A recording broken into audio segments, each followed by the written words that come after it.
Plática interesante. Buenos Muy días, bien. vamos a hacer una plática interesante. Creo que ha llamado mucho la atención y nada más vamos a hacer una acotación. El tema es depresión y suicidio y lo estoy mencionando así justamente porque YouTube y algunas otras plataformas no nos permiten utilizar la palabra tal cual. Y lo que vamos a utilizar es la palabra inmolar, que no es una palabra incorrecta, digo, es una palabra que otros psicólogos los han utilizado para poder hablar un poquito con más libertad, ¿no? Pero cuando estemos hablando de la palabra inmolar, saben ustedes que estamos hablando del suicidio y lo estoy mencionando así propositivamente. Entonces, para que de esta forma, pues todos estemos en el mismo canal y entendamos de qué se trata. Este, pues dejo a mis compañeros para que se presenten también. Y ese baño sí. Adelante. Hola, mucho gusto. Yo soy Tenemos Elena. micrófonos abiertos Ya, por ahí. ¿Ya? ya lo apagué. Muy bien. Estaba en eso, por eso dije, permítanme tantito. Este, mucho gusto, yo soy Elena Cañizo, soy psicóloga, psicoanalista, trabajo con niños, adolescentes, adultos, y pues es un gusto estar aquí para hablar de este tema con ustedes. Bienvenidos. En mi caso, soy Armando Quintero, ya me conocen, maestro en clínica psicoanalítica, doctor en educación, y pues desde el 2010 aquí en el consultorio atendiendo de forma particular.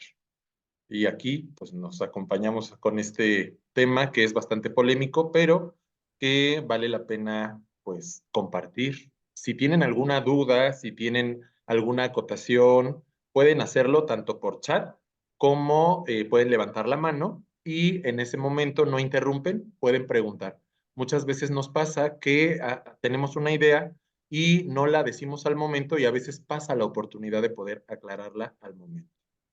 Entonces, ¿qué les parece si vamos comenzando? Bueno, comienzo. Ya saben que la parte un poquito más educativa va desde lo mío.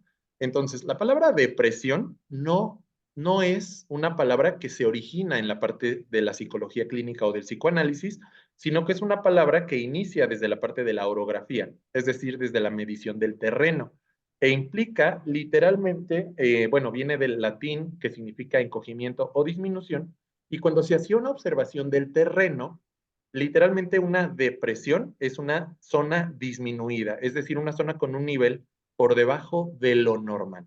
Posteriormente, esa palabra la ocupamos en el sentido clínico y entendemos cómo la energía psíquica, la energía que tenemos para realizar nuestras actividades cotidianas, también tiene una disminución anormal. Día a día tenemos altibajos, ¿no? Día a día tenemos, así suena la alarma y estamos en un momento, entre comillas, depresivo, estamos en una fiesta y estamos en un momento maníaco, es decir, con mucha exaltación, pero aquí vamos a entender que depresión literalmente es esta parte, esta disminución de la energía psíquica para realizar las actividades cotidianas y no solo para realizar las actividades, sino el estado de ánimo también disminuye. Exactamente. Ay, exactamente.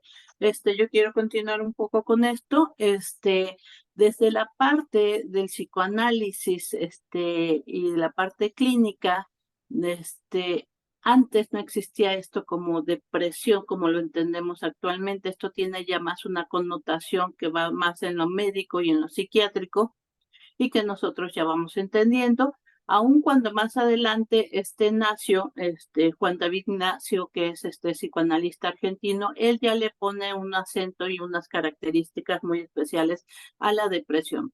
Pero antes en Freud menciona que lo que va a suceder es que hay esta depresión como una forma de bajar la energía como para poder hacer, pero como un instrumento de defensa para poder contener o detener los impulsos que vienen del ello y entonces nosotros poder detenernos.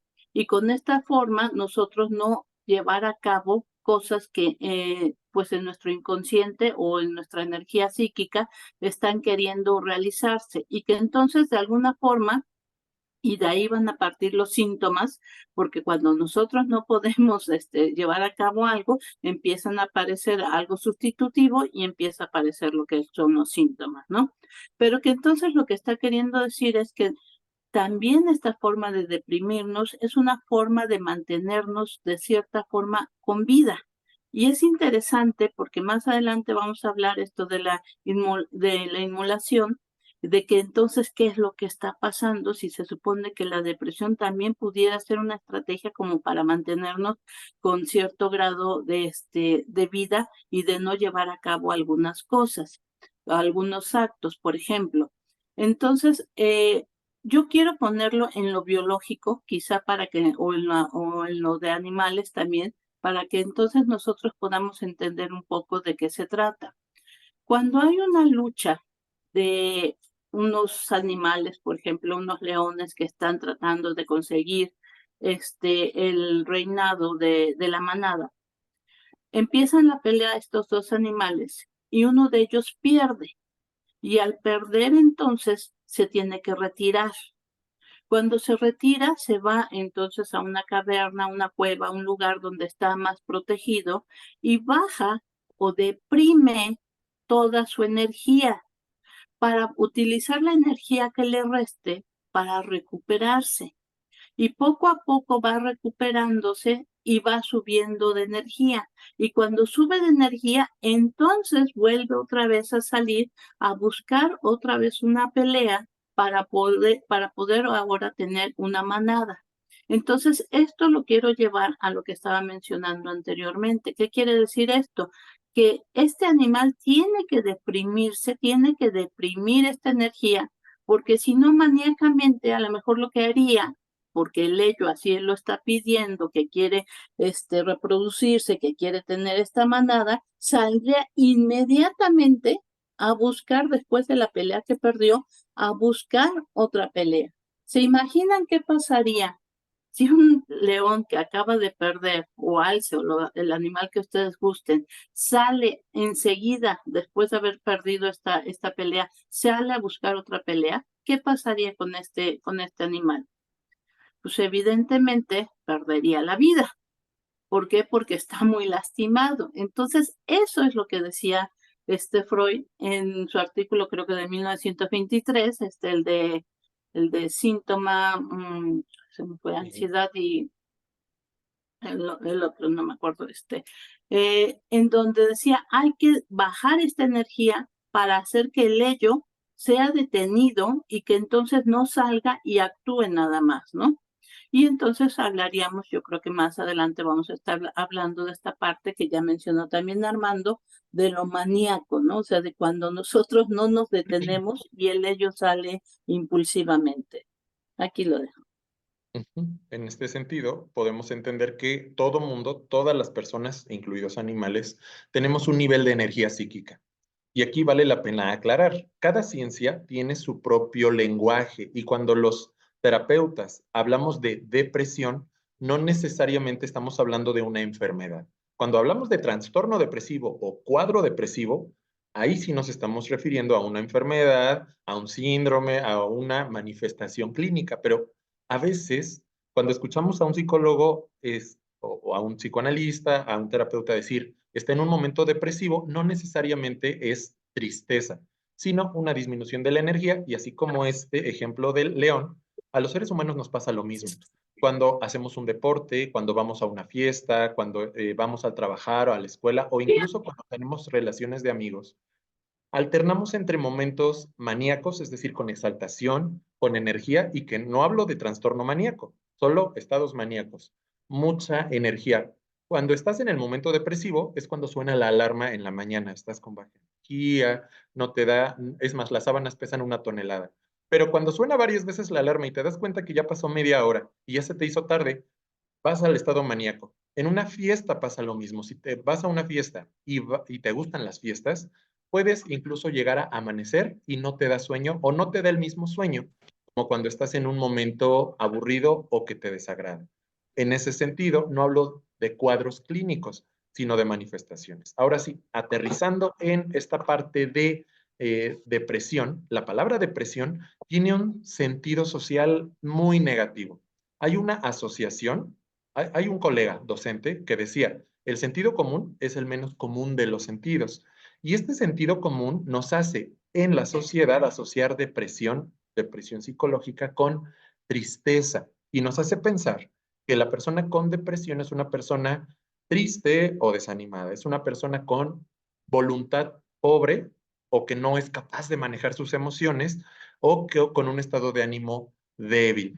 Esta relación hace que una persona que sí esté pasando por un cuadro clínico de depresión, en cualquiera de sus manifestaciones, además del malestar de sentirse así, se sienta incapaz de decirlo porque en vez de recibir ayuda o en vez de recibir comprensión, va a recibir a nivel superyoico, a nivel dogmático, una indicación de deberías estar sintiéndote mejor.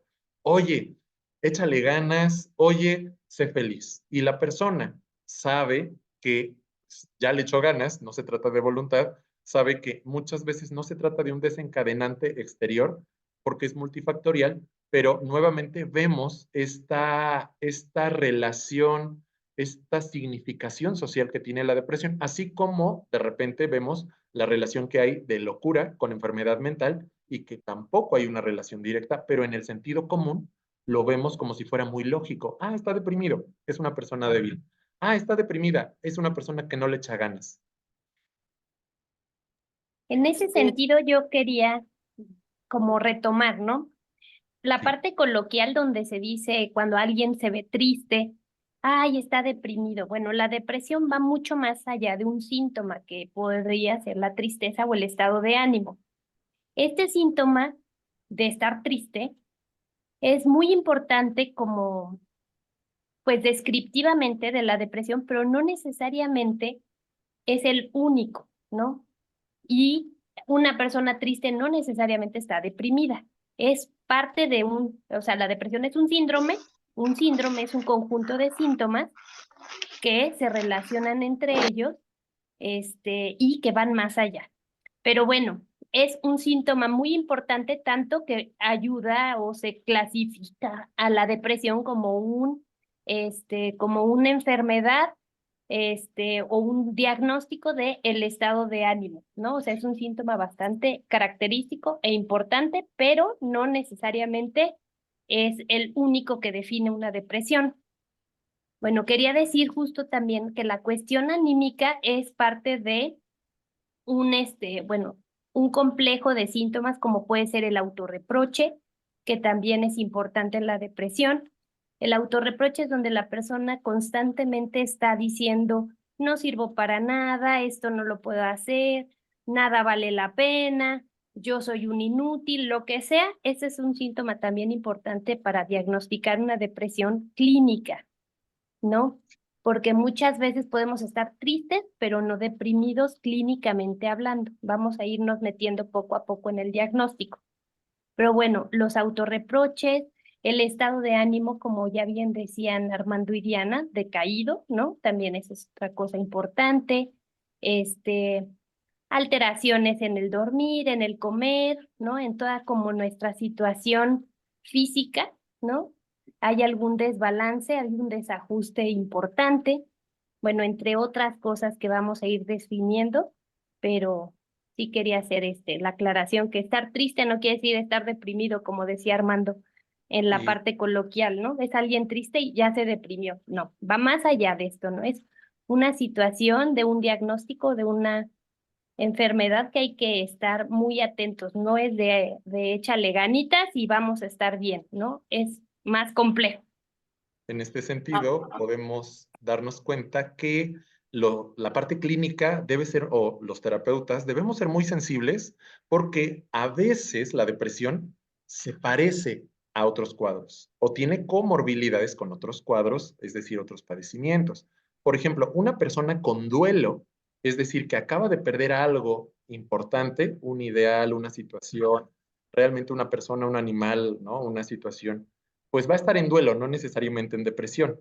Y evidentemente las manifestaciones pueden parecerse. También puede parecerse la depresión a algún otro trastorno como los trastornos de ansiedad, también a situaciones de crisis psicológica y también a fobias y a otros padecimientos. Entonces, en este sentido, vale la pena saber que sentirte triste o sentirte desanimado o desanimada unos días o incluso unas semanas no necesariamente te va de la mano con diagnosticar depresión, ¿no? Si nos metemos ya rigurosamente al CIE-10, que es la Clasificación Internacional de Enfermedades, o el DSM-4, Manual Diagnóstico Estadístico de Trastornos Mentales, en ambos manuales sabemos que para un cuadro depresivo mayor, nos dice el manual, son 9 los puntos que hay que checar y tiene que tener por lo menos 5 de esos 9, o sea, 5 o más, por lo menos de 2 semanas a 6 meses seguidos, todos los días, la mayor parte del día.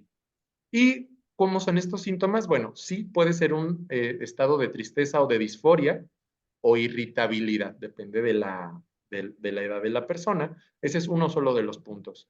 Dificultad para disfrutar cosas que normalmente disfruta, a los terapeutas nos gusta llamarle anedonia, cambio de peso o cambio de apetito, ya sea que la persona suba de peso o baje de peso drásticamente en comparación con un periodo donde ya llevaba un estilo de alimentación habitual. Cambio en el sueño, es decir, una hipersomnia que tenga mucho sueño o al revés, que tenga amnesia, iba a decir, que tenga insomnio.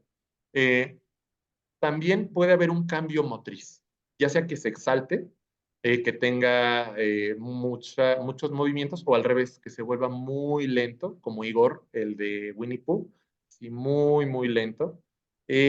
Y la presencia es otro de los puntos, que es astenia, es decir, debilidad física.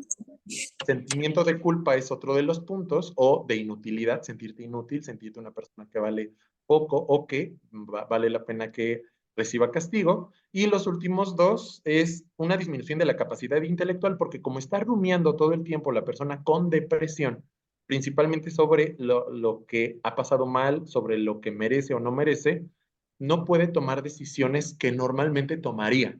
Una persona con depresión, por ejemplo, ¿qué voy a comprar algo de comer o hago algo de comer? Y en esa decisión que normalmente le llevaría, pues me gustaría comprar o hacer, le toma hasta media hora o una hora, hora y media en tomar la decisión. Y luego voy caminando o voy en transporte o voy manejando. Y decisiones que normalmente son muy rápidas, la persona con depresión le toma mucho tiempo y mucha energía. Y otro de los puntos, otro de estos 9 puntos, es pensamiento de muerte o ideas suicidas, es decir, es uno de los 9. Recuerden, los clínicos necesitamos ver si tiene por lo menos 5 o más de esos 9, por lo menos de 2 semanas y hasta 6 meses o más tiempo, la mayor parte del día, todos los días de ese periodo de tiempo, para entender la magnitud, por lo menos esto se los digo, del trastorno depresivo mayor. Lamento hacerme como muy clínico, pero a veces es como para saber, no debe ser ni duelo, no debe ser crisis, no debe ser una fobia, no debe ser algún otro padecimiento, o si hay comorbilidad, saber identificarlo. También pasa que no puede ser solamente porque la persona está en un periodo de cambio de su vida, ¿no? Donde la persona perdió un trabajo o ganó un trabajo. Y cierro con este comentario. Muchas veces esta parte de depresión llega cuando alcanzamos aquello que deseamos. ¿Cómo pasa esto? Pasa que una persona tenía 120 kilos de peso y su peso ideal eran 70. Y a lo largo de 6, 7 meses fue con el nutriólogo, hizo ejercicio, no exagerado, no hizo una de estas dietas mágicas, no. Durante 6 meses siguió una dieta adecuada, logró bajar bastante de ese peso y una vez que llega a su peso ideal, en vez de sentirse súper bien, la persona quiso suicidarse. ¿Por qué? Porque su autoconcepto cambió. Porque la forma en cómo se ve a sí misma en el espejo, cómo las otras personas ven a esta persona, cambió. Y muchas veces también debemos ser sensibles que no depende de una pérdida. No necesariamente la depresión es consecuencia de un evento detonante o de un trauma. Ok. Sí, a lo mejor no es un trauma que nosotros podamos percibir como los de afuera que decimos, pero ¿qué pasó? Sí ganó, pero sí puede ser una pérdida en el caso del ejemplo de Armando, donde perdió una forma y un estilo de vivir que no era la indicada para la persona, porque por eso es que lo está tratando de modificar, pero sí es una forma de tener que enfrentar ahora la vida de otra manera. Siguiendo con estas formas de diagnosticar, la depresión, menciono que también la depresión es una patología o una enfermedad que es altamente incapacitante. De hecho, es una de las enfermedades que más hace faltar a las personas en el trabajo. Y que no se tome en cuenta como realmente una enfermedad incapacitante. O sea, no te dicen, tienes 3 días porque tienes depresión o algo así. De hecho, casi se ignora y también nos causa mucho conflicto al ser humano sentir que otra persona está deprimida y empezamos con el optimismo de, ay, sí se puede, tú échale trabajo, ganas, ay, no es nada, no pasa nada, porque nos causa mucho conflicto a nosotros mismos y nos hace sentir impotentes y nos da miedo también reconocer eso que estamos viendo en el otro, reconocer que nosotros también hemos pasado o podemos pasar o hemos acercado a eso y entonces tratamos de alejarlo. En esta parte que estaba mencionando acerca también de la forma de diagnosticar, mencioné a Nacio, ya mencioné que es un psicoanalista argentino, y él menciona tres puntos para poder diagnosticar. Uno es tristeza extremadamente profunda, pero es una tristeza que de verdad está muy, muy profunda y tú le dices, pero es que, ¿qué tienes? ¿De qué se trata? Simplemente está triste y no hay forma que salga adelante, no hay algo que lo levante en ese momento. O sea, no es que diga, ay, la verdad es que estoy triste porque perdí X cosas, si pudiera decirlo, ¿no? Y entonces en ese momento, ay, pero voy a ver cómo, no. El sentimiento de tristeza tiene que ser profundo y largo y durante un tiempo que no le permita subir, que no haya este cambio, esta variación en el estado del ánimo. 2, es un repliegue obsesivo hacia sí mismo. ¿Qué quiere decir eso? Es una recriminación por lo que hice o por lo que dejé de hacer. Y entonces, si ustedes escucharon la plática que nosotros tuvimos de tanatología, que nos las pidieron, ahí explicábamos cómo de repente en este momento el mundo deja de ser interesante y entonces todo lo que está afuera ya no me llama la atención y me centro solamente en mí mismo. Y en este momento, cuando nosotros estamos hablando de la depresión y este repliegue, quiere decir que empieza las reproches en donde dice, es que yo no hice, es que yo hubiera hecho, es que yo dejé de hacer. Y el sujeto cree en este momento que todo lo que está pasando es porque algo hizo, dejó de hacer o le faltó por hacer y que no está viendo y no está pudiendo percibir que el mundo externo quizá también forma parte de por qué no puede o no pudo salir de otra forma de esta situación, pero se pierde totalmente el interés por el mundo de afuera. Entonces, todo va a ir a una recriminación de uno mismo. Y entonces se convierte esto en una culpa y vamos a escuchar culpa, que es una culpa mayoritariamente persecutoria. Es decir, no hay forma de como yo repare. O sea, recuerden que hay 2 tipos de culpa. Una culpa es la persecutoria y otra culpa es la reparatoria. La culpa reparatoria es cuando nosotros sabemos o sentimos o creemos que hicimos algo y que entonces podemos hacer algo para corregir esa situación y salir ya avante de esta parte. Pero la culpa persecutoria es una culpa en donde yo siento que ya no puedo hacer absolutamente nada y hacia donde yo me mueva, esta culpa va a estar persiguiéndome, ¿no? Cuando nosotros trabajamos depresión, nosotros tenemos que trabajar la culpa porque es una culpa persecutoria y hay que transformarla en una culpa reparatoria. Más adelante, si quieren, hablamos más de eso. Y 3, el tercer punto que habla Nacio es la caída del deseo. La caída del deseo quiere decir que no hay nada, no hay un motivo para vivir.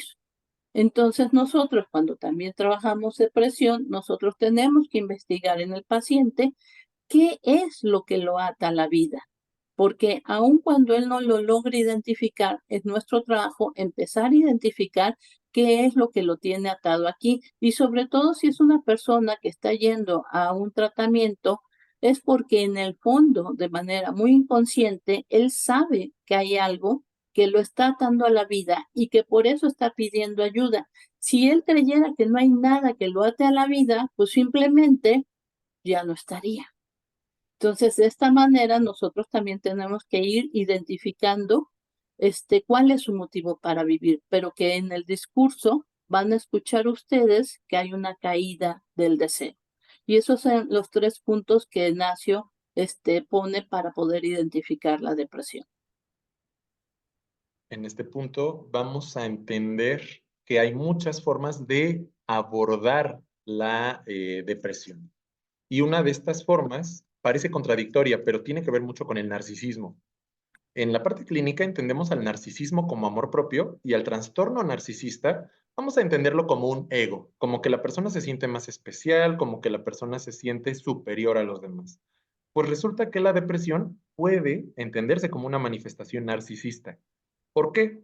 Porque así como el narcisista se siente superior, más bello o bella, más capaz, en la depresión también se coloca a la persona en una posición especial, porque nadie sufre como yo, porque nadie puede entender lo que me está pasando. Esto es más común en etapas, por ejemplo, en la adolescencia, donde es, digamos, el egocentrismo es más común y la persona puede asumir que nadie va a entender por lo que está pasando. Y entonces se trabaja en este narcisismo, pero de valencia negativa. Se trabaja sobre el colocarse en el centro justamente para sufrir. Estos autorreproches, esta expectativa de castigo, justamente son consecuencia de posiblemente colocarte en una posición especial, aunque sea para sufrir. Y que en este sentido me gustaría señalar justo cómo la energía psíquica constantemente la estamos poniendo a servicio de la vida y la ponemos en distintas actividades, en las relaciones de pareja, en las relaciones humanas, amistad, trabajo. O sea, nosotros vamos y estamos constantemente depositando energía de vida en todo lo demás para funcionar. Pero en la depresión lo que sucede es que toda esa energía psíquica se retrae a la persona. Entonces se deja de tener disponible energía psíquica y mental para relacionarse, para estar en el trabajo, para todo lo demás que solemos hacer. Entonces, en este sentido se liga también como una cuestión narcisista, que quiere decir que el propio objeto es la persona. No se está depositando en el mundo externo mucha cantidad de energía mental. Que esto lo ligo con lo que decía Diana al principio de la cuestión de supervivencia y de adaptación. La persona necesita de toda la energía psíquica y mental para salir del asunto, ¿no? De depresión en el que se encuentra y por eso se retira del mundo externo. Entonces, bueno, es otra cuestión característica de una persona deprimida. Por eso también tiene tanto conflicto en el día a día y en la rutina, porque su energía para ponerla en al servicio del funcionamiento día a día es muy limitada. Toda va Exactamente. dirigida al yo. Adelante. Exactamente. También aquí valdría la pena quizá hacer la diferenciación entre depresión psicótica y depresión neurótica. Y la depresión que estamos básicamente hablando pues va en el sentido neurótico, aunque Armando ya tocó también algunos puntos que correspondería un poco más a la psicótica. Y en la psicótica lo que va es la pérdida del contacto con la realidad. O sea, lo que estaba hablando Armando es que nadie sufre como yo. O sea, es una pérdida del contacto con la realidad. Nosotros podemos decir, pues sí, la estoy pasando mal y seguramente muchos otros lo han pasado mal, pero pues yo me siento mal, ¿no? Ahí estoy todavía ubicada en la realidad. Pero cuando digo nadie sufre como yo, ya estamos hablando que va acercándose más hacia lo psicótico, ¿no? Las alucinaciones y los delirios, y que entonces ahí es más complejo trabajar con una depresión psicótica que con una depresión neurótica, ¿no? Porque en las depresiones neuróticas, y lo voy a poner de manera muy coloquial y seguramente ahorita me ayudarán a ponerlo más técnico, pero imaginen ustedes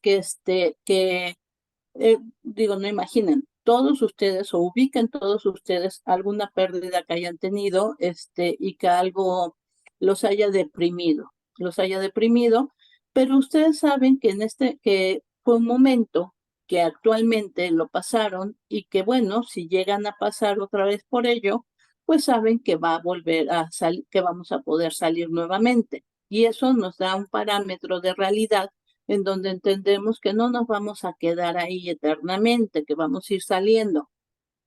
Pero en la depresión psicótica, como está esta pérdida con el sentido de la realidad, se siente sumamente especial, quizá especialmente, como decía, como en el sentido contrario, de no grandiosidad, y entonces aquí es nadie me entiende, nadie me va a entender, nunca nadie va a saber lo que yo estoy sintiendo, vean cómo yo estoy sufriendo, y no hay un parámetro, no hay un parámetro de realidad que le ayude a esta persona a recordar o entender o ubicarse, no sé cómo poner esta situación, a que entienda que en algún momento ya ha pasado por eso y ahora va a salir. Ahora va a volver a salir o tiene la oportunidad o puede utilizar las herramientas que ya en algún momento utilizó para salir. Y se queda ahí porque entonces como no quedó con esta memoria, por llamarlo de alguna forma, con esta memoria simplemente no va a saber cómo entonces tiene la posibilidad de salir adelante, ¿no? Esa sería, de manera muy coloquial, la diferencia entre una y otra. Y justamente en el chat lo comenta de forma bastante clara. Es una cuestión delirante porque ni siquiera hay una duda, hay una certeza. Nadie sufre como yo. En este sentido, digamos, vamos a entender desde el psicoanálisis que la palabra objeto se puede referir a cualquier representación mental, personas, cosas, animales, situaciones. Y en este caso vamos a hablar del objeto de amor, aquella cosa, situación, persona, animal que amamos y que le depositamos nuestro amor o nuestra energía psíquica.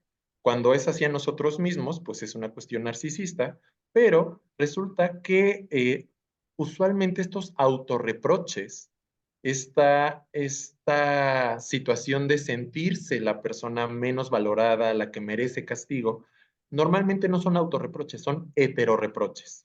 Es decir, en la mayoría de los casos hemos descubierto que estos reproches van dirigidas a este objeto de amor, sobre todo en situaciones en que se haya este objeto de amor, pero cuando pierdes a esta persona, animal o situación, esta energía de amor, esta libido, le decimos, ¿qué pasa?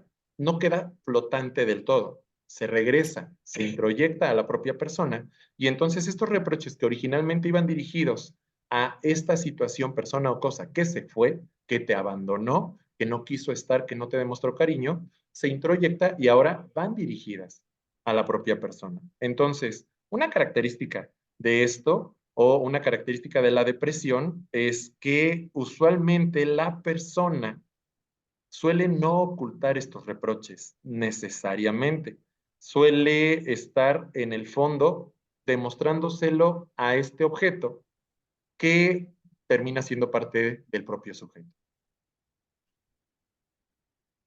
Ay, Aquí también quisiera, es que escucho que estamos hablando y lo hablamos de la manera más sencilla posible, pero a veces creo que también hay mucho tecnicismo. Entonces, si no están entendiendo o si quieren nada más dar más información, adelante, por favor. O si quieren preguntar sobre algo, por favor, sean libres de hacerlo, ¿no?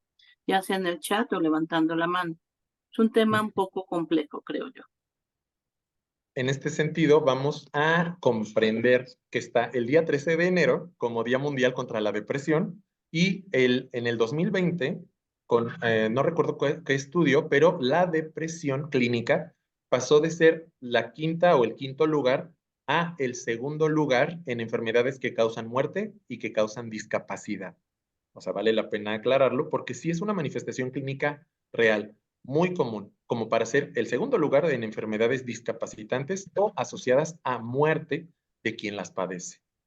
Y que aquí también vale la pena decir que la OMS estaba evaluando la posibilidad de convertir después de la pandemia, hacer el año 2023 o 2024, el año de la depresión, porque una de las cosas que también ocasionó la pandemia fue un gran monto de pérdidas y obviamente de estas pérdidas mucho, mucho de depresión, ¿no?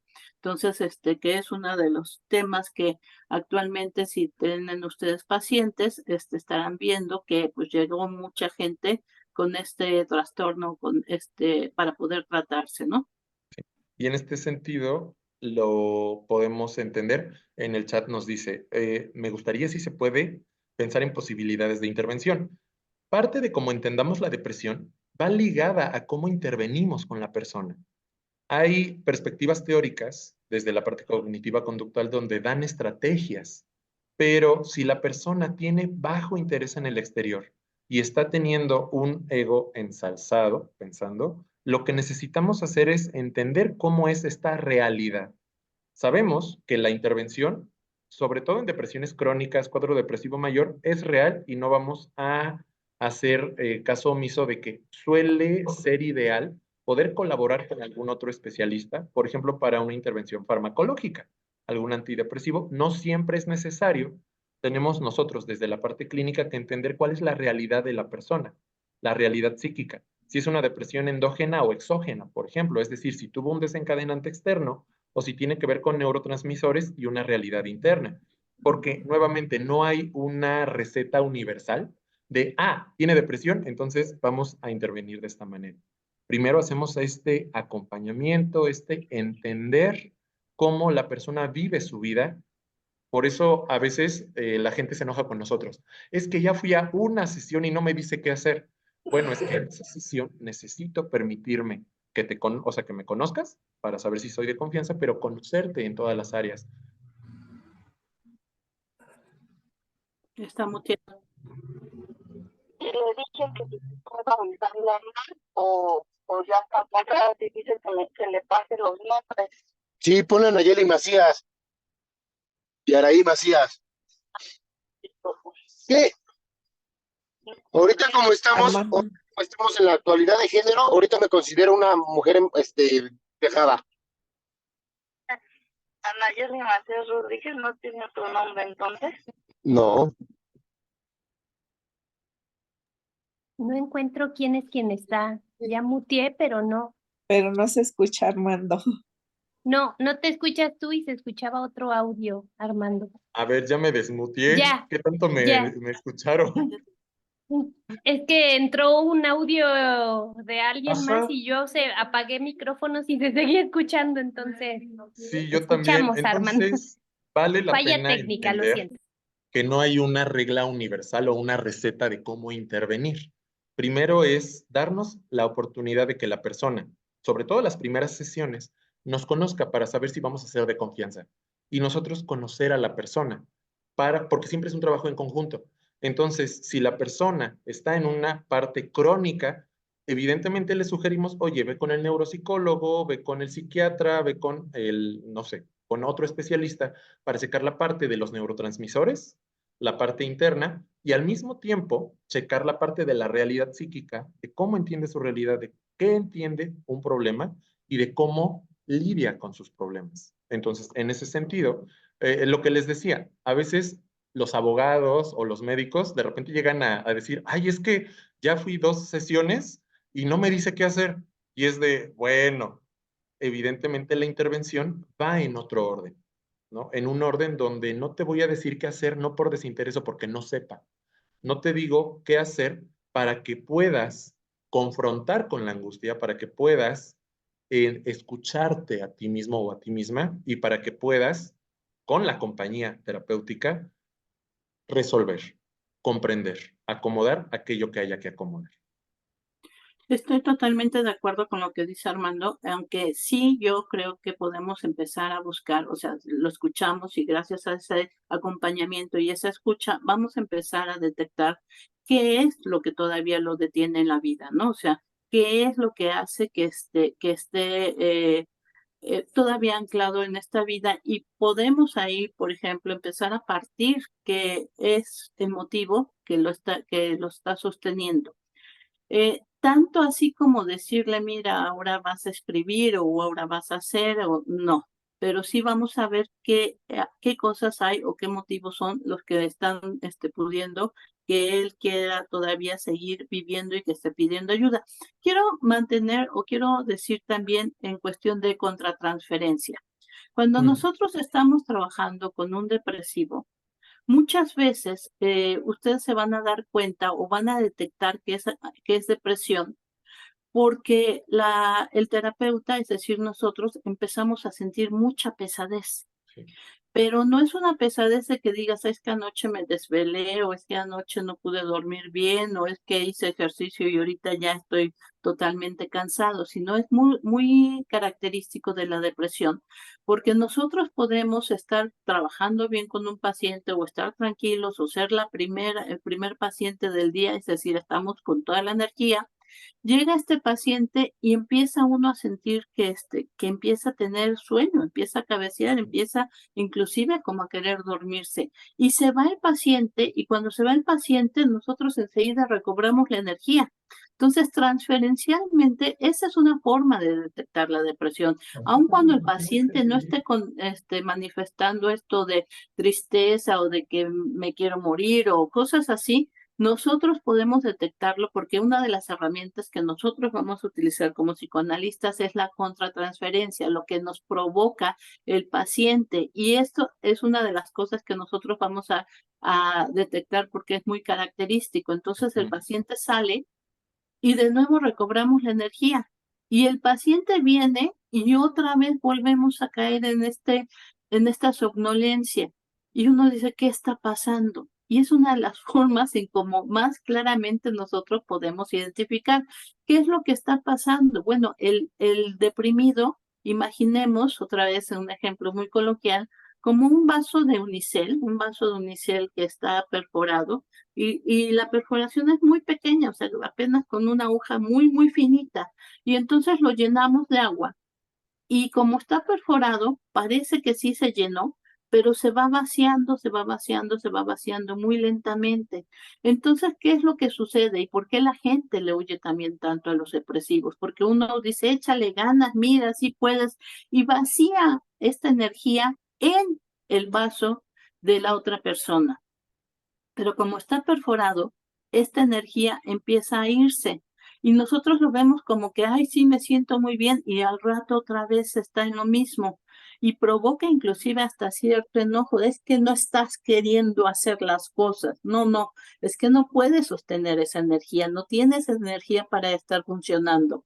Y nosotros cuando estamos como terapeutas, nosotros distinguimos que las personas que están deprimidas chupan, por llamarlo de alguna forma, la energía y nos drenan. Y es entonces porque uno se va sintiendo como cansado, se va sintiendo como con falta de energía. Se va y entonces otra vez recobramos esa energía porque nosotros sí tenemos esta capacidad, porque no estamos deprimidos, de generar o de recobrar la energía. Pero el paciente deprimido es un paciente que no termina por llenarse. Entonces, como no termina por llenarse, todo el tiempo está vaciándose y se luce como un paciente voraz, como un paciente que siempre está pidiendo ser llenado. Siguiendo con el ejemplo de los vasos, es que nosotros estamos con una energía y nos estamos llenando de muchos otros lados de esta energía, y cuando ya nos sobra, pues también empezamos a dar energía a otras personas, a otros seres humanos que están ahí, y así nos retroalimentamos. El depresivo no, nunca se llena, o sea, parece que se llena, pero se vuelve a vaciar. Y es uno de los comentarios en la parte contra transferencia. En este caso, no sé si están de acuerdo en que pasemos a este otro término que tenemos preparado, es este. Vamos a utilizar la palabra inmolación, justamente para prevenir la parte de la censura. Ya saben que de repente el algoritmo detecta que utilizas esta palabra prohibida, que aunque en el sentido general se habla de desvivir, les comentaba a las compañeras, o de la morición, preferimos el término inmolar, que es el sinónimo de esta palabra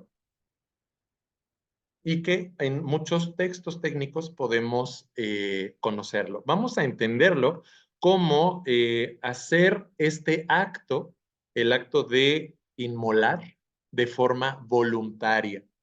Es decir, necesitamos aclarar que vamos a excluir la situación como de accidentes, ¿no? Una persona que practica deportes extremos, por ejemplo, una persona que se sube a la montaña rusa y que algo falla, no está inmolándose, porque el objetivo o su deseo, aunque se coloque en una situación intensa o una situación donde es probable que ocurra una falla y que tenga una consecuencia fatal, no es realmente el deseo de la persona la inmolación.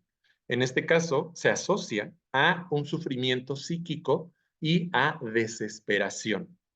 Es decir, no se trata necesariamente que la persona diga, uy, ya me aburrí de vivir, vamos a inmolarnos. No va por ese sentido. Leo lo que está en el chat y cedo la palabra. Encontré un caso de una chica en edad adulta que en un acting tenía un intento de suicidio, aunque entendí que era una situación muy histriónica, era una persona con sufrimiento muy fuerte. Cedo la palabra y lo comentamos. No cedo la palabra y sigo hablando. No, es que estaba viendo si Diana hablaba o hablaba yo. Ok, ¿Yo? sí. Bueno, justo con este término que vamos a usar de inmolar, bueno, uno de los grandes factores que hay que tener en la mira cuando estamos ante presencia de ideas, de ideación suicida, que no sé si Diana va a dar como un poquito esta clasificación, me imagino que sí, pero entonces nada más les quería destacar el enojo y la agresión. La agresión es fundamental en este tema para entender la motivación de alguien para realizarlo, ¿no? Entonces, bueno, Diana, te cedo la palabra por allá.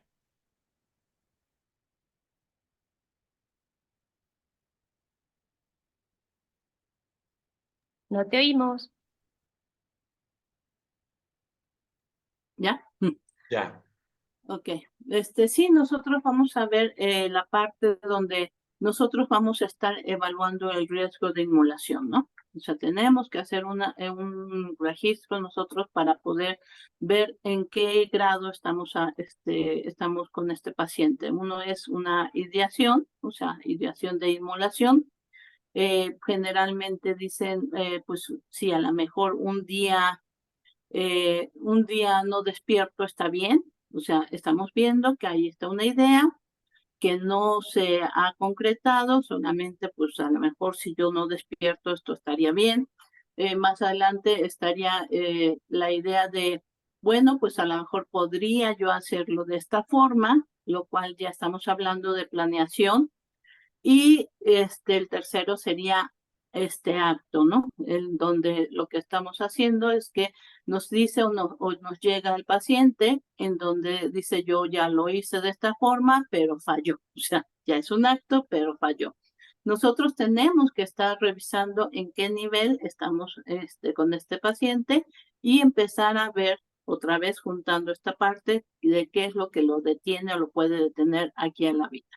Segundo, estadísticamente hablando, esto es estadística, se dice que cuando nosotros estamos trabajando con un paciente que tiene esta ideación de inmolación, tenemos 3 meses para trabajar muy fuerte con este paciente, porque en 3 meses se ha parecido que de nuevo hay una ideación o una planeación o hasta un intento. Esto es estadísticamente, o sea, solamente juntaron los casos, los contaron, hicieron esta división y entonces, ¿qué creen? Pues estadísticamente más o menos es 3 meses. Por eso es que es muy importante que nosotros estemos trabajando de manera muy consciente y muy fuerte con esta persona durante este periodo. También tenemos nosotros que tener referencia de personas con las cuales podamos comunicarnos. Si vamos a tomar un caso que estamos viendo que hay una problemática de inmolación, tenemos que tener un apoyo y nosotros preguntarle a él que quién es con quien pudiéramos comunicarnos. ¿Por qué? Porque a lo mejor lo vamos viendo que se va deprimiendo y de repente no llega y nosotros tenemos que saber a quién nos vamos a comunicar, o también nosotros tenemos que preguntarle a estas personas que cómo lo han visto, ¿no? O sea, para tener un mayor referente. Cuando estamos hablando justamente de esto, o sea, de inmolación. En otros casos nosotros no intervenimos y no llamamos a familiares y el tratamiento es muy específico. Nada más cuando estamos viendo que ya hay una ideación, una planeación o que ya hubo un intento. Y eso y también tendremos que hacer interconsultas con este otro profesional, si es que está con otro profesional, que es también el psiquiatra, por ejemplo, podría ser, y tendremos estas interconsultas para que nos estemos comunicando, para que de esa forma nosotros, pues podamos trabajar de una manera más amplia con ellos.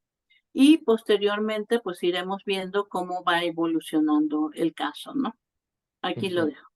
En este caso, vamos a saber que a nivel mundial ocurre de 10 a 20 millones de intentos de inmolación anual. Actualmente se considera como la 9ª causa de decesos a nivel mundial.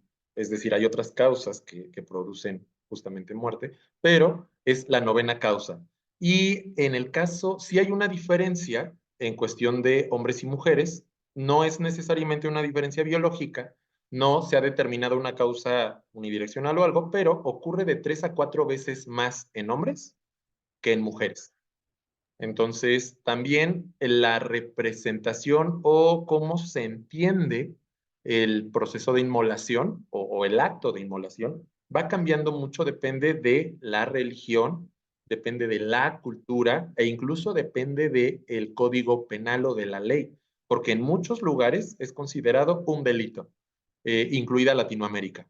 De acuerdo a la religión, también se puede entender como un pecado, sobre todo en estas religiones brahmánicas, catolicismo, cristianismo y todo esto, como algo que va en contra del regalo más preciado que te da esta entidad todopoderosa, que es la vida, y a nivel cultural también puede ser entendido de diferentes formas, por ejemplo, los actos kamikaze o personas que protestan, personas que, no sé, actos terroristas y todo esto. Ahora, hay factores que sí son factores externos, factores de riesgos, por ejemplo, una situación de problemas socioeconómicos, si la persona está en un contexto de pobreza económica, de violencia, personas migrantes, y no me refiero a migrantes económicamente estables, sino migrantes. Por ejemplo, ahorita en México tenemos este fenómeno de migración de personas de Centro y Sudamérica hacia el norte, personas que utilizan o abusan de sustancias, personas con situaciones desencadenantes como desempleo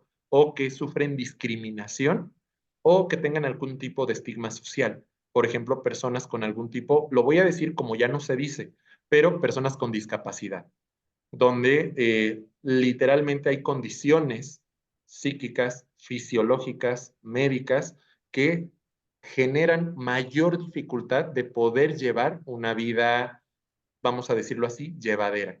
Y entonces, en muchos casos, como decía al principio yo, está asociado a un sufrimiento psíquico muy grande y a una desesperación.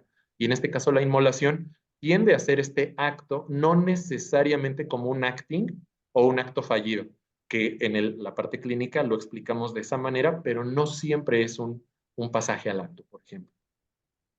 En este sentido, quería rescatar justo como una característica primordial de la depresión es la desesperanza. Y esto se liga mucho con el tema de la inmolación. La persona no logra ver ninguna otra alternativa muchas veces a la situación en la que se encuentra que la muerte, ¿no? Entonces, la desesperanza es un punto a trabajar con un paciente que asiste a consulta para entender, como decía Diana, qué lo mantiene aquí, ¿no? Se ha visto que vínculos personales importantes es un factor de protección para realizar la inmolación o no, porque la persona al menos piensa que tiene que seguir aquí por cuidar de sus hijos, por alguna relación importante, ¿no? Entonces, bueno, vínculos familiares, personales, es bueno también que conozcamos. Y otro de los factores importantes a trabajar es la fantasía. ¿La fantasía de qué? ¿Qué va a pasar? ¿Qué pasaría si la persona ya no se encuentra aquí? ¿Qué va a pasar si muere? ¿Qué va a pasar con todos, no? O sea, y esas fantasías, a lo mejor donde, pues a nadie le va a importar, todo el mundo va a seguir con su vida, yo no valgo nada, se van trabajando para que la persona justo entienda todo el panorama y conozca la realidad de por qué el deseo de matarse, ¿no? Entonces, la fantasía es un punto importante a entender, la desesperanza, ¿no? Ya que nos preguntaban como cuestiones técnicas, la desesperanza y también justo lo que mencionaba de paso Armando, la manera en la que se planearía hacerla, ¿no? Justo habría que ver de qué manera lo está pensando hacer la persona para que trabajemos con esto. Muchas veces está este mito de que no pueden, de que no hablar del tema va a proteger de que pase, es al revés. O sea, tenemos que meternos en toda la situación de cómo lo harías, con qué lo harías, etcétera, ¿no? Ya viste, ya planeaste, ya pensaste, ¿para qué? Para que la persona vaya hablando de toda la cuestión del deseo y del enojo para entender el panorama completo, ¿no? Entonces, bueno, como recomendaciones técnicas puntuales serían también esas. Exactamente, yo nada más quiero completar también un poco lo que dijo Armando, que estaba hablando de datos, que era más en hombres que en mujeres, porque las mujeres también tienen la capacidad de hablar un poco más, de pedir ayuda, y los hombres suelen no pedir ayuda y se sienten mucho más agobiados. Entre hombres y mujeres, los hombres suelen utilizar algo mucho más violento y las mujeres mucho más limpio, e inclusive planean en su planeación, tienen la idea de no dejar sucio, o sea, está muy introyectado esta parte, y también entre otra cosa que mencionaba Armando, de que no se tienen las herramientas y que creen que esta es la única salida.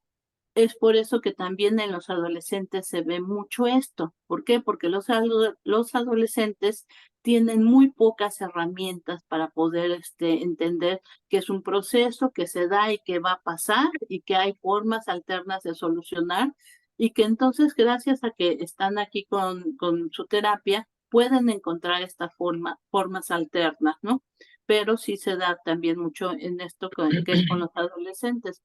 Y hay que desactivar, como decía Elena, hay que desactivar la idea, o sea, la fantasía, la tenemos que ir desactivando como una bomba, para que nosotros vayamos quitando los alambritos correctos y no que se suelte la bomba y haga daño a todos, porque también esa es otra cosa. La inmolación no solamente es para la persona que lo hace, sino para todo alrededor, o sea, afecta a todas las personas que lo rodean, ¿no? Y que lo quieren o que lo estiman. Y entonces es un acto que pudiera ser de mucha agresión en ese sentido, pero también habría que ver, si estábamos hablando, por ejemplo, de psicosis o que si estamos hablando, por ejemplo, de que diferentes formas, bueno, me quedo en la psicosis, o sea, yo me estoy inmolando, no va, y con esto mágicamente, porque es una fantasía, es esto un delirio, todo va a estar bien.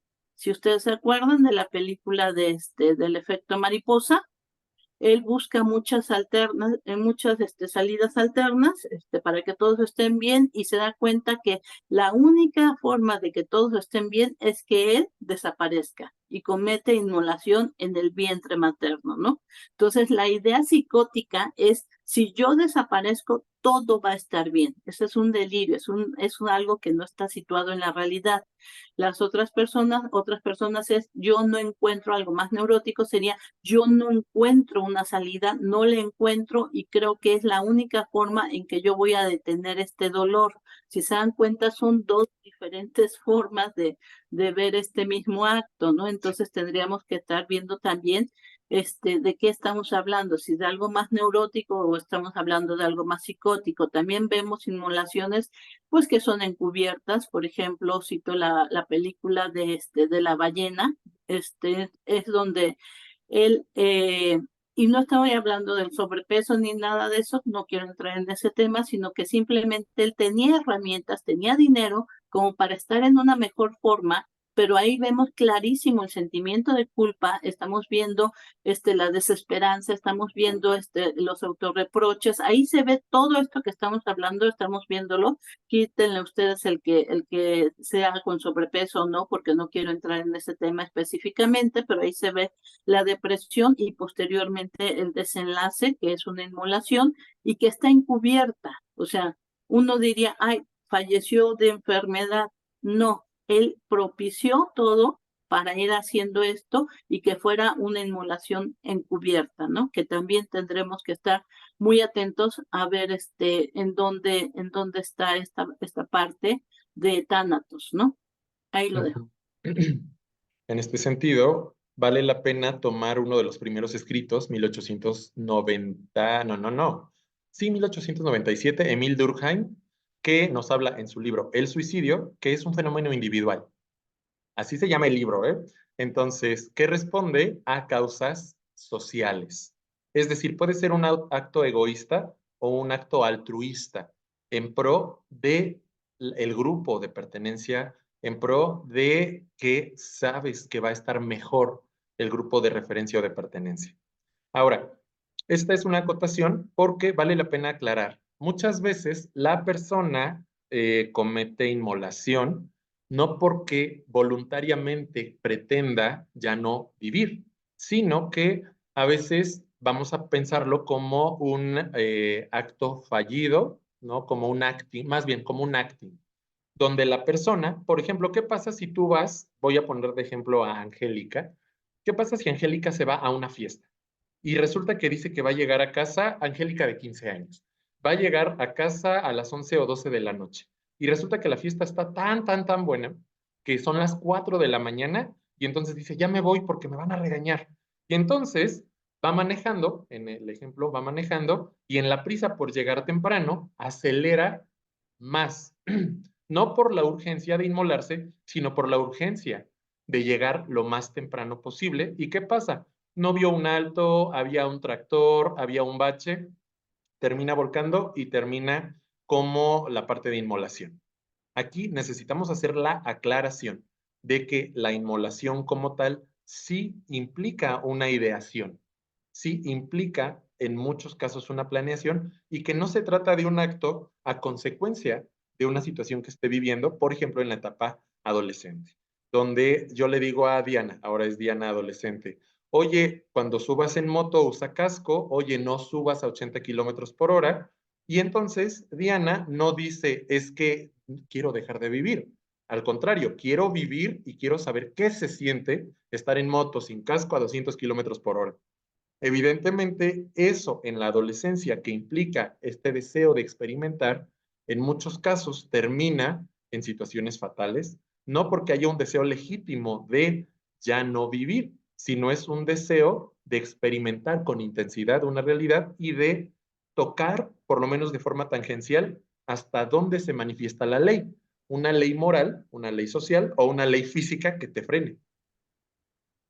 Y que aquí creo que para todos los que trabajan con pacientes sería interesante hacer una revisión, y también los invito al curso, a la supervisión que tenemos para poder distinguir si lo que está haciendo es lo que está mencionando Armando o si hay en el fondo una planeación, ¿no?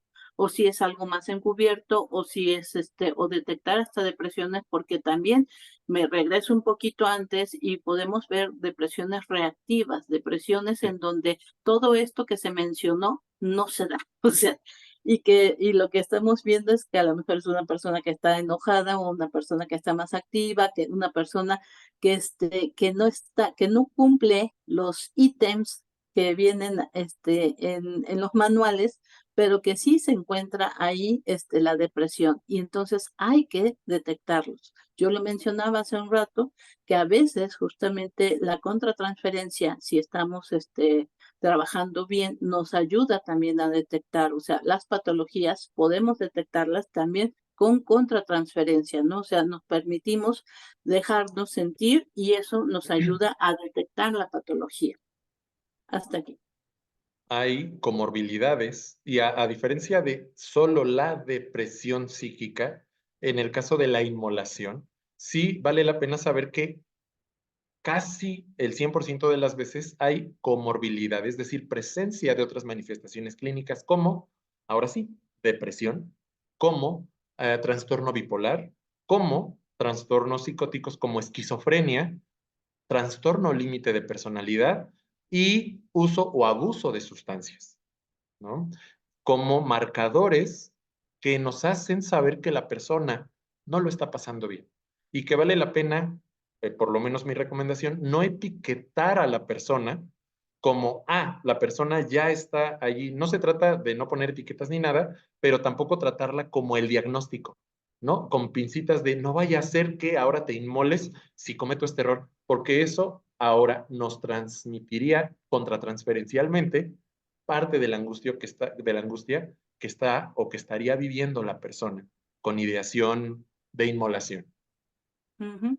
Aquí en el chat dice, ¿cuándo piensan que es la única solución? Ampliar, supongo que están pidiendo que ampliemos sobre este tema. Y bueno, lo que está diciendo Armando, concuerdo totalmente. Pensemos en la depresión como la gripe. O sea, la gripe nos va a dar en en cualquier etapa de nuestra vida. Nos puede dar de bebés, nos puede dar de niños, nos puede dar de adolescentes, o sea, nos puede dar siempre, o sea, y podemos salir de una para entrar a otra. Y cuando nosotros estamos viendo a un paciente, nunca vamos a diagnosticar como, depresión. O sea, si estamos hablando de un trastorno depresivo, bueno, ya estamos hablando de todo un conjunto, pero si estamos hablando solamente de depresión, no podemos decir, es depresión, punto. No, hay que ver qué es lo que tiene y también depresión. O sea, sí, es cierto, tienes gripa y tos, o tienes gripa y dolor de estómago, o tienes gripa y no sé, te torciste el tobillo. O sea, no es nada más una sola cosa y es muy común y es muy general porque me regreso a lo que estábamos diciendo al principio, pues es hasta una forma de preservarnos en algún momento, de conservarnos con vida, ¿no? Entonces, de tener al ello. Por ejemplo, cuando nosotros estamos trabajando con un paciente que está deprimido, lo tenemos que trabajar muy bien porque cuando está tomando ya está un apoyo psiquiátrico, perdón, esto puede hacer que suba su energía. Y entonces el paciente que estaba muy deprimido, que ni siquiera tenía energía para inmolarse, cuando está tomando medicamento va subiendo la energía y puede entonces llegar a tener la energía para llevar a cabo lo que tiene pensado, que es la inmolación. Entonces, por eso es que se tiene que trabajar en conjunto en estos casos y nosotros tenemos que tener un seguimiento muy, muy, muy cercano a él. No se vale que lo veamos cuando quieras, tú ven cuando quieras, o sea, tenemos que ser más rígidos y más directivos. En el psicoanálisis decimos que no somos directivos, pero cuando estamos hablando de algo que se refiere a la inmolación, sí somos más directivos. Inclusive les decimos, no te inmoles, es en serio. Y o cuando tengas ganas de hacerlo, te comunicas. ¿Por qué? Porque preferimos que se enoje con nosotros a que ya nunca más se enoje, ¿no? O sea, con nadie. Lo que estamos haciendo es a lo mejor ahí sí ser un poco más directivos y trabajar en conjunto y de manera muy cercana. No se vale que cada 15 días nos veamos o que si tú quieres venir, vienes. E inclusive les decimos, si tú no vienes, damos por terminado el tratamiento. O sea, no podemos responsabilizarnos si tú no estás participando y si no estás haciendo el tratamiento como debe hacerse, ¿no? Ok. Yo quería como señalar en esto que decías, Diana, justo la importancia de preservar la vida. Por eso, más que seamos directivos tal cual, es todo el esfuerzo a disposición del paciente por preservar la vida para que haya algo con lo que se pueda trabajar, ¿no? Como tú decías, o sea, el paciente, pues, si ya no está vivo, pues ya no hay nada que hacer. Entonces necesitamos a la red de apoyo del paciente, al propio paciente para poder trabajar y un equipo multidisciplinario. Necesariamente tenemos que pensar también en esto, o sea, no podemos pensar o plantear que nuestro tratamiento es omnipresente y todopoderoso para poder salvar a una persona, sino que hay que trabajar en conjunto con toda una red de apoyo.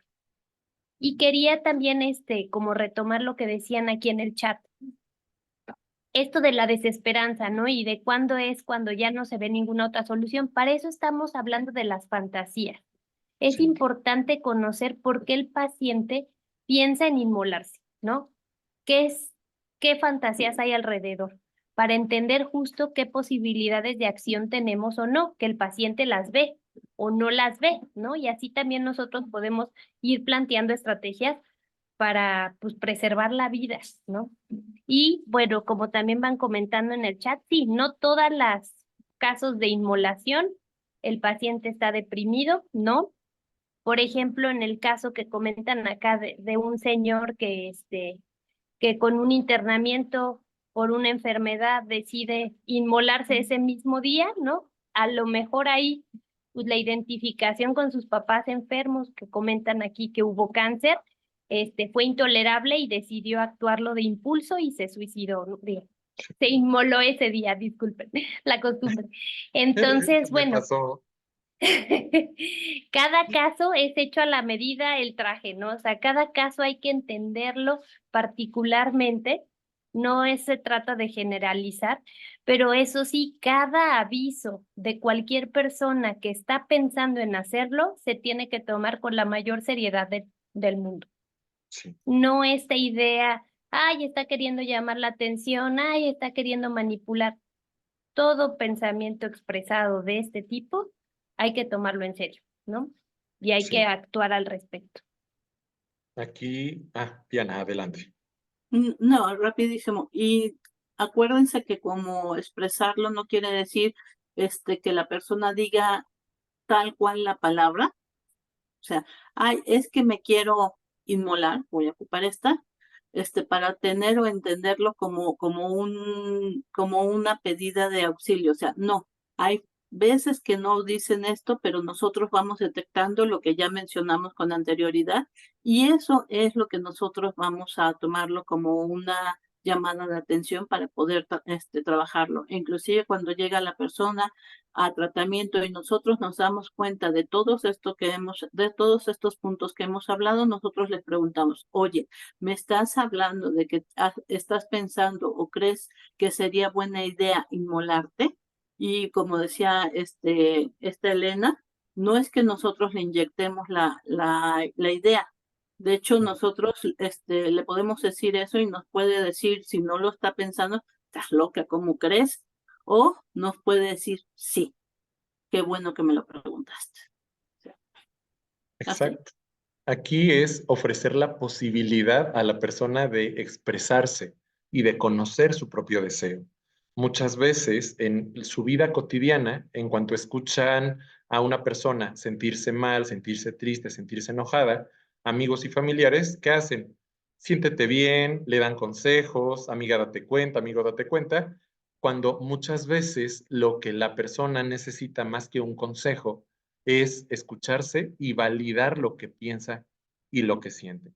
En este sentido, vale la pena, y voy a mencionar la palabra instinto, es una mala traducción, en psicoanálisis le llamamos pulsión. Pero ¿por qué menciono la palabra instinto? Casi siempre hablamos de instinto materno, instinto agresivo, instinto de vida, que es el que voy a mencionar. Recuerden, un instinto es todo acto de carácter automático encaminado a la supervivencia o a la satisfacción de necesidades y es compartido por toda una especie. En este sentido, podríamos pensar que el ser humano tiene cero instintos. Cero. ¿Por qué? porque aunque sí tenemos necesidades fisiológicas, no hay una forma universal de satisfacerlo. Por eso, en esta perspectiva le llamamos pulsión. ¿Por qué? A veces pensamos en el instinto materno como este deseo de que toda persona gestante va a querer en algún momento amar, proteger a su hijo o hija. No ocurre. Así como no existe este instinto de supervivencia, como que todo mundo desee vivir sin importar las circunstancias. De existirlo, no existiría el acto de inmolación. En ese sentido, lo digo para no caer en una posición moralista de deberías desear vivir. No, no, no. Evidentemente tampoco es, ok, inmólate. No va en ese sentido. Va en el sentido de escuchar a la persona, entender cuál es su realidad, entender cómo vive su vida y saber cómo fantasía, es decir, qué fantasía articula esa realidad, cómo describe su situación amorosa, empática, su situación personal, para a partir de ahí poderle dar este acompañamiento, este comprender, como dije hace rato, este solucionar y este articular en su vida presente situaciones tanto del pasado como expectativas futuras y del presente real, integrándolo en su vivencia.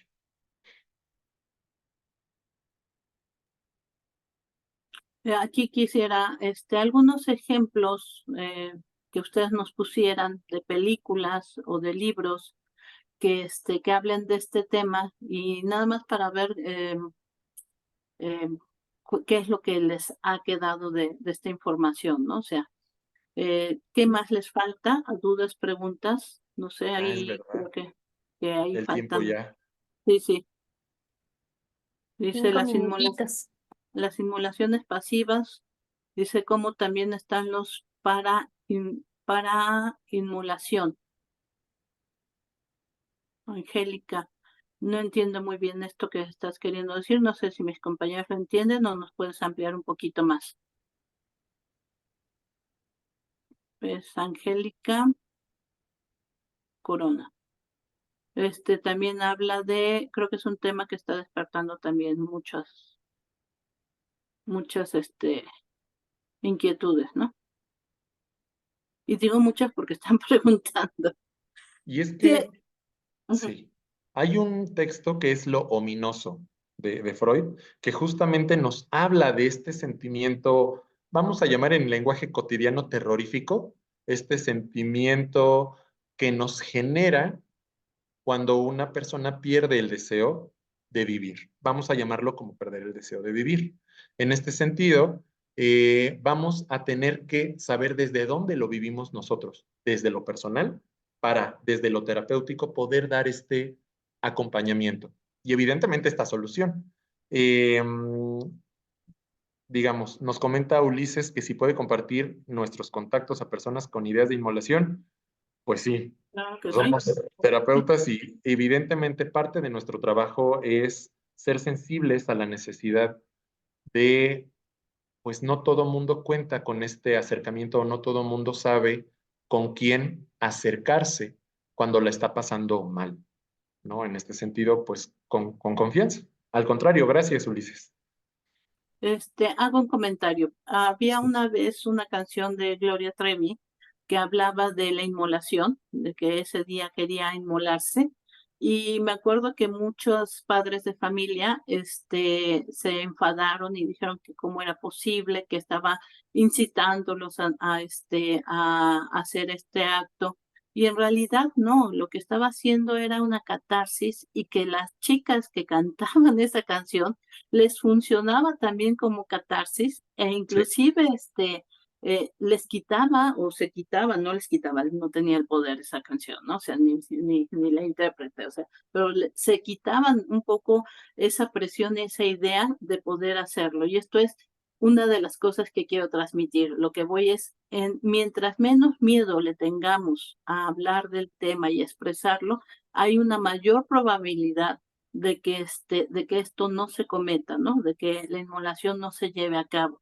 Entonces, y que nuestro trabajo, y quiero sentar eso, ¿no? O sea, nuestro trabajo es sumamente importante para que entonces haya una persona que sepa que puede ser escuchada y entendida y que ese creo que es el primer paso para poder salir de ahí, ¿no? O sea, saber que hay un especialista, que hay una persona que no les va a juzgar, que no les va a ser moralista, que no les va a decir qué tienen que hacer, sino que va a ser escuchada, entendida y juntos van a buscar una solución, ¿no? Muy bien. En este caso, la parainmolación, vamos a entenderlo o en lenguaje más psicoanalítico, lo entendemos más como un pasaje al acto o como un o acto fallido o acting out. Es decir, no son acciones que directamente conlleven a la inmolación, pero sí son situaciones donde la persona se vive constantemente en este peligro, en esta situación de que si algo falla, y lo digo por experiencia propia, es como tirarse del paracaídas. Sabes que si todo sale bien es una gran experiencia, es como el amor, si todo sale bien es maravilloso, pero si solo una cosa sale mal, adiós. Se vuelve una experiencia catastrófica y quisiéramos tener, Elena, Diana y yo, más tiempo, lo podemos tener, pero el día de hoy se nos está acabando. Nosotros tenemos este tipo de charlas una vez al mes, por lo general en lunes de 9 a 10 y media. Y el resto de los lunes lo que tenemos son sesiones de supervisión, donde personas que quieran formarse de forma clínica pueden seguirnos acompañando los demás lunes de 9 a 10 y media para compartir, obviamente, el seguimiento que den con sus pacientes, clientes, analizantes y poder, con la guía de nosotros tres, Elena, Diana y yo, adquirir más herramientas como terapeutas. Pues muchas gracias por estar aquí presentes. También los invitamos a que continúen participando en el chat, o sea, están ya inscritos en el chat, pueden ahí subir comentarios, pueden subir también preguntas y nosotros vamos a estar atendiéndolos en el tiempo que tengamos disponible y pues hacerles la invitación a que entren al grupo de supervisión. Es todo por mi Aquí cuenta. solo quisiera, y discúlpame, este mensaje, ¿no? Donde el otro día, Galaxy A12, escuchaba una charla de otro enfoque donde hablaba, por ejemplo, de que la persona no tiene energía y ganas de llevar a cabo actividades. Entonces, se plantea esto de que haga 5 minutos por actividad. Aquí vale la pena pensar que puede que sí funcione, puede que no. Porque si es una persona que no sigue instrucciones, lo va a vivir como cuando un médico te dice, tómate paracetamol con ibuprofeno cada 8 horas por 7 días. Yo sí lo hago, yo soy un poco más obsesivo, pero 90% de la gente no lo hace. Lo hace un día o dos y en cuanto empieza a sentirse mejor, deja de tomarse sus pastillas cada 8 horas. Al segundo o tercer día se le olvidan o luego se toman el doble porque se me olvidó hace rato. Entonces, este tipo de consejos es muy válido, o sea, no puedo descartarlo. También tiene su fundamentación, pero antes de dar como el consejo, vale la pena escuchar a la persona, saber cómo vive las recomendaciones, si como un consejo, si como algo amoroso, si como una imposición, si como que vale la pena o no, porque ese consejo, es decir, esas estrategias, claro que funcionan. No voy a descartar que no, pero no funcionan con todo tipo de personas. Exactamente, y no, ya iba a cerrar, pero por ejemplo, ahí yo seguiría con el ejemplo diciendo, Sí. ¿y para qué te vas a tomar el ibuprofeno con el otro medicamento? O sea, ¿qué te va Sí. a traer de beneficio? Cuando la persona entiende que va a haber un beneficio, ya no tiene por qué estar checando un reloj, sino ya sabe que eso le va a traer algo que él quiere, que en este caso es la salud, y entonces lo va a hacer de manera mucho más sencilla, ¿no? Muy bien. Bueno, Ahora sí yo ya. también me despido. Gracias por habernos acompañado. Igual los invitamos al grupo de supervisión y a las pláticas que tendremos cada mes y es un gusto que nos hayan acompañado el día de hoy. Hasta luego. Tengan un excelente 14 de febrero y miércoles de ceniza. Ok.